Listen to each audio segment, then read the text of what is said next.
Wana michezo, hakika ni siku nyingine tena ambayo leo tunakutana hapa kuzungumza yale yaliyopo kwenye michezo. Kubwa kabisa ni swala la uzinduzi wa jezi za Yanga. Ikiwa leo mwana Yanga ilikuwa ni zoezi la kutoa damu, lakini akaunganisha moja kwa moja ikawa ni siku yake ya kuzindua jezi. Na hapa tuko na Pacha. Pacha, mambo vipi kaka? Kwa vipi ndugu yangu? Naona sherehe umekuja umevalia njuga na tuko pamoja. Bwana, mimi tokea asubuhi nipo hapa kwa sababu niliona kwenye simu kwamba Yanga wamezindua jezi. So far mimi mapema tu nikasema hebu ngoja nije niangalie jezi ambayo walizindua na nchi. Itakuwa ni jezi bora? Wataweza kupiga comeback jezi yetu? Na ndio maana mapema tu mimi nikafika hapa. Nashukuru niliona mashabiki wengi wamenunua jezi, lakini hebu waambie mashabiki wote. Kuna wawekezaji, wadhamini wa jezi na kuna Jairut. Unapomzungumzia Jairut hana comeback. Mpaka sasa hivi Jairut 2, wananchi bila. Comeback haiwezekani kwa hapo. Jairut 2, wananchi bila. Brother, unaambiwa ukitaka kuona ubora wako muangalie anayekukimbiza. So far Jairut leo hii ametuheshimisha wana Simba. Ndugu yangu Wakili Media, nitafutie shabiki wote wa Yanga ambaye anaweza kupiga comeback jezi na jezi yake alotoa. Mimi nitatoa 200,000. Utatoa? Niko tayari kutoa 200,000.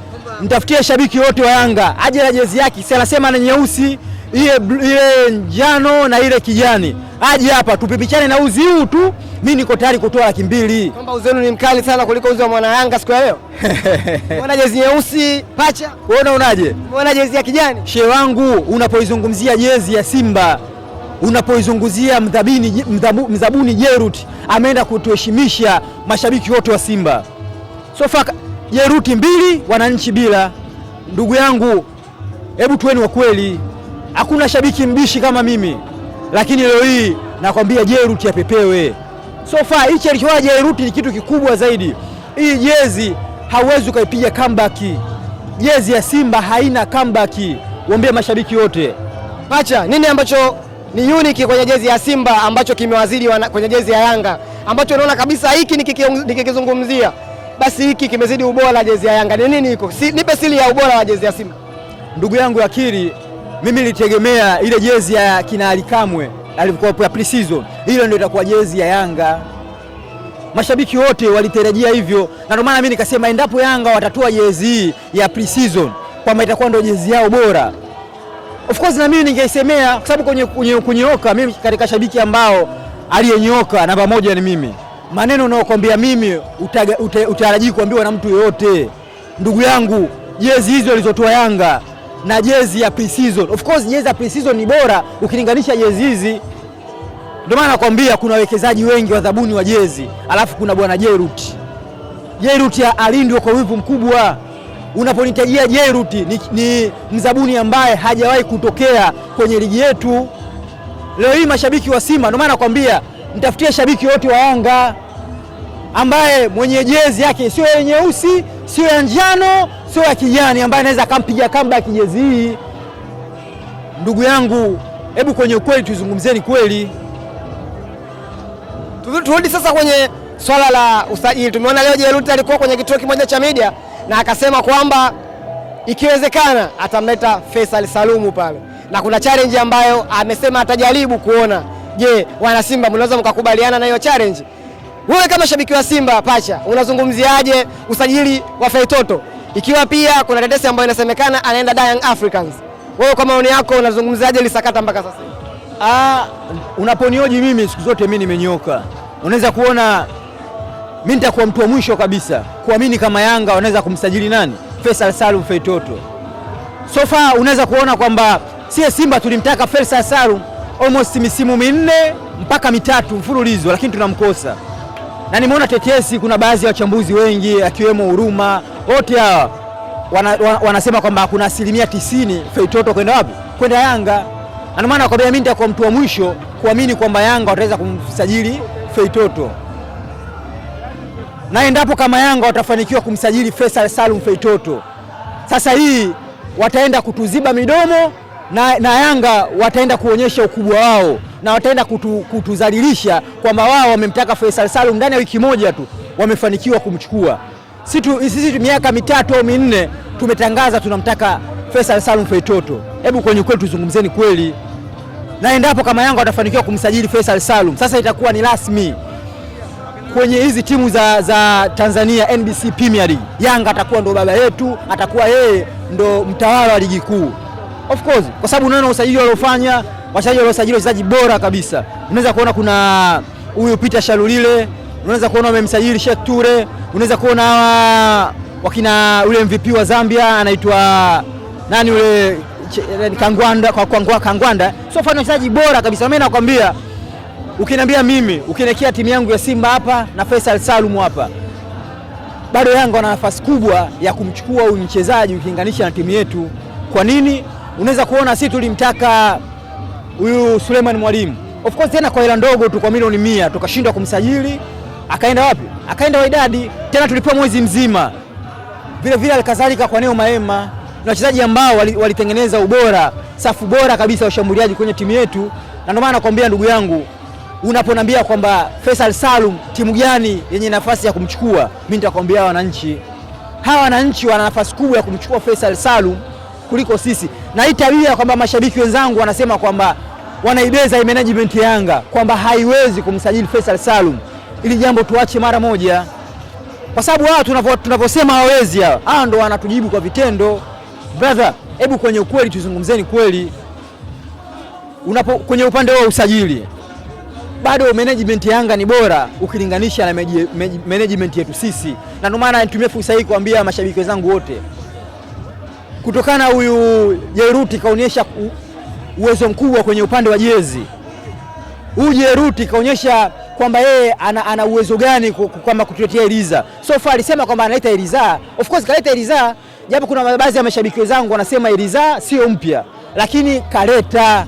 Na ndio maana nasema tukimwamini, tukiendelea kununua jezi zake, tukiendelea kumsupport, brother, hata wachezaji bora hawa anaweza kwenda kuleta ndani ya timu yetu.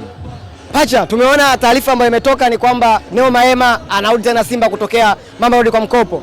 Wana Simba, je, mnahisi Neo Maema sasa hivi anaweza ikawa mwiba mchungu kwa timu ya Yanga, ikiwa tayari alishaonyesha performance yake, maneno yakaanza kuwa mengi, lakini baadaye aka step up na akaonyesha kiwango bora. Kwa maoni yako, anastahili kwa kipindi hiki kurudi pale Simba au kuna usajili bora zaidi unahitajika? Kwanza wanavyosema Neo Maema anaweza kuwatisha Yanga, hilo jambo mimi support. Kwa sababu unaweza kuona Yanga wana wachezaji bora zaidi ya Neo Maema. Hebu tuone ukweli kabisa. Neo Maema hawezi kupata nafasi kwenye kikosi cha Yanga, lakini kwa timu yetu atasaidia. Wenu unaweza kuona katika wachezaji watano ambao walituheshimisha msimu uliopita pamoja na Neo Maema. Kwa hiyo unaponambia kwamba Neo Maema atakuja kuwaziba midomo Yanga, mimi nitakwambia ndugu yangu, hilo jambo unalosema najua ni timu yako, lakini haupo sawa. Unatamani timu yako ifanye vizuri, lakini Yanga wana Neo Maema wengi ambao wana ubora zaidi ya huyo Neo Maema. Lakini kwa timu yetu so far Neo Maema anaweza kwenda kucheza katika wachezaji bora. Neo Maema hawezi kumtoa. Unaweza kuona kuna Libasege, Mpanzu, wote hawa walitengeneza safu bora ya ushambuliaji. Unahisi ni maamuzi sahihi kwa Neo Maema kurudi sasa hivi kwenye Simba Sports Club? Kabisa, kwa sababu unaweza kuona Neo Maema ni mchezaji ambaye anaweza akacheza kwenye timu yetu, of course akapambana. Katika wachezaji kama nilivyokuambia awali watano ambao walituheshimisha pamoja na Neo Maema, japo mimi nasikitika timu yangu kumwacha Suleiman Mwalimu. Ni mchezaji bora kwangu mimi. Ukinekea Suleiman Mwalimu, ukinekea na Diombia, bado mimi nitaenda na Mwalimu. Kama ushangatia tamaa Diombia? Diombia mimi kwangu mchezaji wa kawaida mno. Diombia ni mchezaji ambaye anasubiri kutengenezewa zaidi, sio mchezaji ambaye anaweza kurudi nyuma kuchukua mipira kupandisha juu.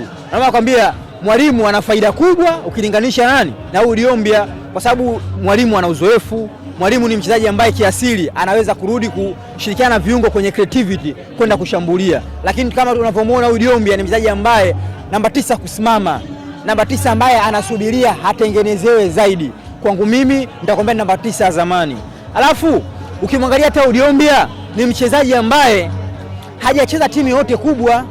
Timu yake ya kwanza ni Simba, na ndio maana nakwambia mimi ukinekea Diombia hapa, ukinekea na Mwalimu hapa, bado mimi nitaenda na Mwalimu. Hivi siku ya jana uliona posti ya au tuseme story ya tajiri wenu Mo ikionyesha ameweka jezi namba 6 pale. Hivi neno hii namba 6 hii ina maana gani kwenye ligi yetu? Maana kwa sasa hivi imekuwa kama ni trending sasa hivi. Hii namba 6 bwana, hebu tuweni wa kweli kabisa. unapo ile namba 6 ukiniuliza mimi nitakwambia ni AI. Kabisa. Unamaanisha? Ile ni AI. Aloweka Mudi ile ni AI. Kama ile namba 6 sio AI, hebu angalia peji ya Mudi ipo? Haipo. Na ndio maana nakwambia sisi uwezo wa kumsajili Faisal hatuna. Kwamba ni kama kujifariji tukuweka zile namba 6. Uwezo wa kumsajili Faisal hatuna. Kwa nini? Tumemshindwa Mwalimu ambaye tumeambiwa mwezi mzima tena kwa milioni 100 tutamweza Faisal Salum kwa bilioni 2. Brother, hebu kwenye ukweli tuzungumzeni kweli. Ndio maana Mudi ile posti ameifuta. Kwa nini? Unajua kwa nini kaifuta? Kaifuta kwa sababu kasema hii mashabiki wa Simba watanihitajia mchezaji na mimi uwezo wa kusajili sina, na ndio maana nimemwelewa vizuri Mudi baada ya kufanyaje kuishusha ile, sababu akaona hapa nitawatamanisha watu, nitafanikiwa kuwavuruga mashabiki wa Yanga, lakini itabidi nimlete mchezaji, na huyu mchezaji uwezo wa kumleta asifanyaje ana, na ndio maana hebu uwezo huo hatuna. Uwezo wa kumchukua Faisal, hebu tueni wa kweli. Lakini Jeruti leo kwenye ameongea, lakini kwenye moja ya media akasema kwamba Faisal atatua pale Simba. Mtu shabiki wa Yanga. Jeruti nimemuona bwana. Jeruti, ujue Jeruti kwanza kabisa ni kiongozi, ni mwekezaji ambaye of course ametutia jezi bora. Jeruti anaangalia namna gani ya kuzitangaza jezi zake ili jezi zake ziweze kuuzika. Na ndio maana anawapress mashabiki wa Simba ili wanunue. Na muelewa, of course jezi katumia gharama. Na ndio maana nasema tumsupport Jeruti, tukatae jezi feki ili mwekezaji wetu apate faida ili aweze kutuletea wachezaji bora. Acha. Kwa nini Simba jezi zenu zinapenda kuvuja mapema? Tumeangalia kwa Yanga bila kuposti Peter Shalulile siku ya utambulisho, hakuna mtu ambaye alikuwa na dira yoyote kwamba Yanga anatoa jezi aina gani. Na tumeona leo mpaka jezi inakuja kutoka, hakuna sehemu yote ambayo imevuja. Shida ni nini kwa wana Simba mpaka jezi zenu zinavuja mapema? Ukiachana na hilo, ili sekeseke ambalo linaendelea sasa hivi la viongozi wenu kurushiana maneno, unalizungumziaje ukiwa kama shabiki wa Simba? Hebu tueni wa kweli kabisa. Ndio maana nakwambia unapozungumzia kwamba swala la kuvuja jezi, na mimi nakwambia hii afisa habari ya Yanga na afisa habari ya timu yangu, afisa habari ya timu yangu ni bora, ya Yanga ni bora ukilinganisha na timu yangu. Umeelewa? Umeona sasa jezi? Turudi angalia hii jezi ya Yanga hii. Utaweza kufananisha na jezi yetu? Hebu tuongeeni tu kweli. Angalia jezi. Angalia uzi. Haya, angalia jezi. Jezi kali, lakini hii jezi she wangu mimi jezi ukinipata milioni nivae siku moja sivai. Wallahi unipe milioni nivae siku moja tusivai. Yani milioni moja, yani ile milioni kabisa. Ndugu yangu nakuapia Mungu, hebu angalia jezi. Hebu tuongeeni kweli. Nini uvae jezi? Hebu angalia. Jezi hii shabiki wenyewe wa Yanga ambao mfuate zima mike. Bwana jezi ya njano unaionaje? Hebu tuongeeni kweli kabisa. Jezi ndo ufananishe jezi. Hebu tuongeeni tu kweli. Ukipewa nafasi ya kuichambua jezi ya Yanga, utaizungumziaje? Mimi kwanza ukiniambia mimi nakwambia jezi ya kawaida mno. Ya kawaida mno. Ndio maana nakwambia mimi unipe hela, uwe unanilipa, lakini jezi siwezi kuvaa. Nini kinafanya jezi ile kawaida mume? Nini? Mimi nafikiri mashabiki wa Yanga wengi wanashindwa kuongea ukweli. So far mimi ningetegemea mashabiki wote wangeungana, hususani wa Yanga wangemtaka ule Sheria Ngoi arudi. Sheria Ngoi? Kabisa. Sheria Ngoi bado ana kiti chake ndani ya Yanga. Hata kwa mujibu wa ripoti jezi zenu zinatengenezwa na Diadora kupitia kwa Jeruti. Jezi za Yanga zinatengenezwa na nani? Mimi nilimsikia Alikamwe anasema kwamba wamebadilisha mzabuni mwingine wa jezi, kwamba hatatengeneza mtu mwingine, lakini hichi nilichokiona mimi namkumbuka Sheria Ngoi. Mimi nitegemea ile jezi ya Yanga ile ya mazoezi aliyovaa, wanasema pre-season. Aliyevaa nani? Aliyevaa Alikamwe kwenye pre-season. Zile jezi bora kuliko hizi. Na mimi nitegemea mashabiki wote wa Yanga wangeungana, wangesema kwamba yule Sheria Ngoi arudi. Unajua, hebu kwenye ukweli tuzungumzeni kweli. Jezi ya Yanga ya njano unatoa 45 unanunua. Kweli? Mimi naona kwenye upande huu kiti cha Sheria Ngoi bado kina nafasi yake. Kwamba Mfaransa amefeli kwa lugha ya kawaida. Kabisa, huyo Mfaransa inawezekana kama Mfaransa kuchola wewe. Tunarudi kwenye CAF Champions League. Tayari draw imeshaisha na inaonekana wana Simba mnaenda kucheza na Wonders, timu moja hivi, na Yanga pia inaenda kucheza na Gaborone United kutoka Botswana. Unazungumziaje hii draw? Ina haki au wana Simba mnamtaka mkubwa zaidi hapo?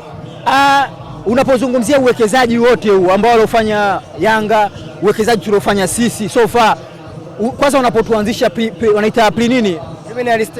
hatua ya mwanzo so far haututendei haki. Of course angalia hata watani wetu Yanga wana timu bora, ukiangalia hata sisi tulichofanya kwenye CAF Champions League, mimi naona kama wanapoteza muda. Timu yangu ya Simba ama hata watani wetu tulistahili kupewa hatua ya pili. Of course kwa sababu unaweza kuona hawa Yanga wametuambia malengo yao robo finali, lakini nikiangalia timu yao, mipango mikakati, wachezaji waliosajili, brother, hawa tunaokotea kwenye nusu finali ama finali hapo kwamba Yanga mnaokotea wapi? Nikiangalia malengo yao wanasema kwamba ni robo finali, lakini wachezaji waliowasajili, nikiangalia management yao hususan katika wachezaji bora, brother, hawa tunaokotea nusu finali ama finali ya CAF Champions League. Shukrani sana. Karibu sana.